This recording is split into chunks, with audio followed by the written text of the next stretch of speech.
அனைவருக்கும் வணக்கம். இன்றைய சிறுகதை. ஒரு முயல் தற்கொலை செய்து கொள்ள முடிவெடுத்ததும். ஆம், முயல் என்ன செய்யும் பாவம்? ஒரு பக்கம் வேடன் விரட்டுகிறான், இன்னொரு பக்கம் நாய், மறுபக்கம் புலி என எந்த பக்கம் திரும்பினாலும் எதிரிகள் துரத்தி கொண்டே இருக்கிறார்கள்.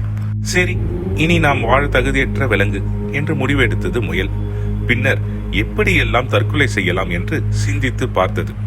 இறுதியாக குளத்தில் குதித்து தற்கொலை செய்து கொள்வோம் என்று எண்ணி குளத்துக்கு சென்றது முயல். அப்போது முயலின் வருகைக்கு அஞ்சி அங்கு குளத்தின் கரையில் இருந்த தவளைகள் குளத்துக்குள் தவ்வின. அதை கண்ட முயல் சிந்தித்தது, அட, நம்மையும் பார்த்து பயப்பட இந்த உலகத்தில் உயிரினங்கள் உள்ளனவா என்று ஆச்சரியப்பட்டு தன் தற்கொலை முடிவை மாற்றிக்கொண்டு தைரியத்தை வரவழைத்துக் கொண்டு தன்னம்பிக்கையோடு வாழ ஆரம்பித்ததாம். தற்கொலை செய்து கொள்வதற்கு கூட வலிமையான மனம் வேண்டும். அவ்வளவு வலிமையான மனம் இருந்தால் நாம் ஏன் மாய்த்துக் கொள்வதை பற்றி எண்ண வேண்டும்? வாழ்ந்துதான் பார்ப்போமே. வாழ்க வளமுடன். நன்றி, வணக்கம்.